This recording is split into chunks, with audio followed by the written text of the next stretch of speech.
gonna make a change. We cannot become what we need to be by remaining who we are. What's up, everyone? This is Keyon Lomax, in your face again. Today we're going to be talking about change, embracing change. Why are so many people afraid of it? It's something that we must do. It's like a bridge to get you from point A to point B. You know, you have to be able to embrace change in order to succeed in any area in your life, because things are going to change. But you have to also understand that until the pain of staying the same hurts worse than the pain of change, then things will remain the same. You know, so many times we allow other people's thoughts to hold us hostage.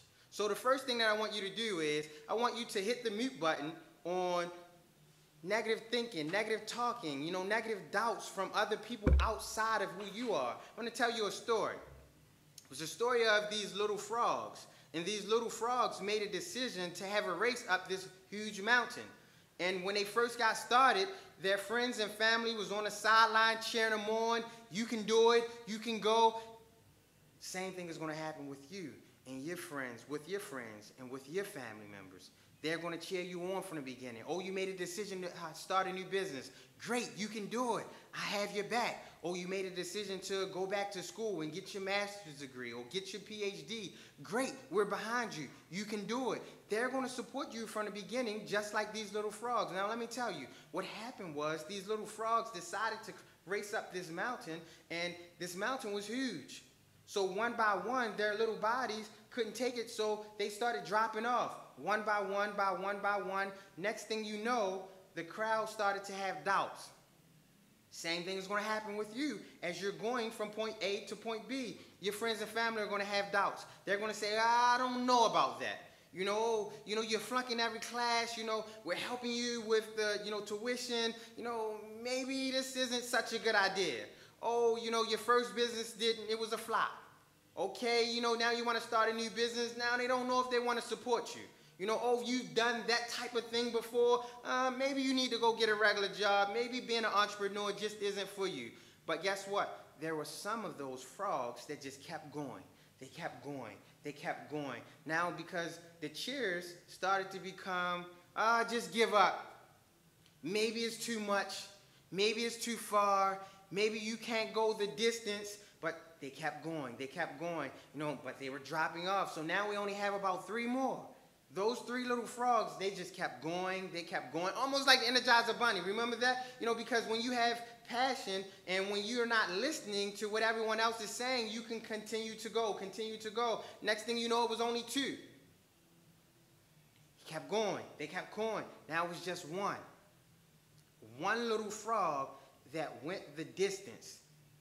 He kept going in spite of what the crowd said. He kept going in spite of his own fears, in spite of his own doubts. He just kept going. He made it. Now guess what happened? Everyone on the sideline started cheering. We knew you could do it.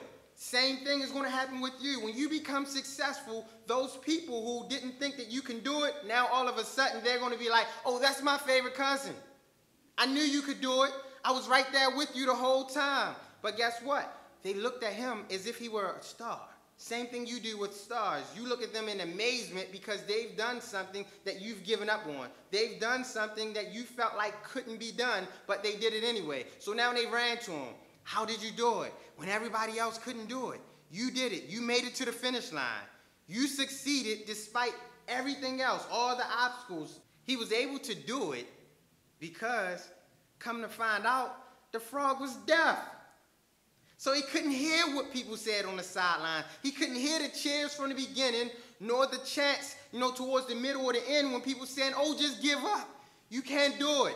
It'll never happen. And you have to be the same way. You have to be able to plant your feet, plant your flag, and stand firm on your conviction, and you're not going to allow other people's thoughts to enslave you. It amazes me how when people fall, the first thing you do, instead of making sure you're all right, dusting your knees off and things like that, you get up and you look to see who saw you. Why is that?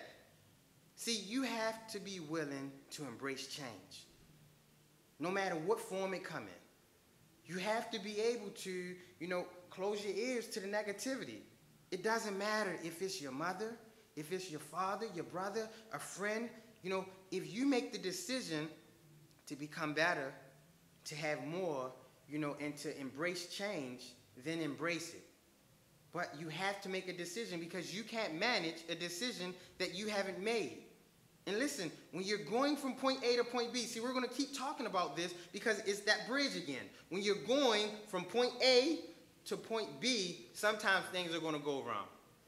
You have to understand, sometimes things are going to go wrong. But when they go wrong, don't go with them. See, it's almost like, I don't remember who said it, but they said, listen, when you feel like you're going through hell, don't stop to take pictures. You have to keep it moving. You have to keep going because it's the process, it's the journey that will make you stronger.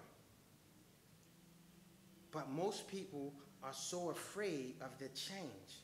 They want things to remain the same. They want to stay tight and snug, you know, in their comfort zone, not understanding that your comfort zone is designed to keep you down. You wonder why so many people think very small. And it's because they go to work and they're in a box. They come home and they're in a box. So then you wonder why when they bury you, they put you in a box.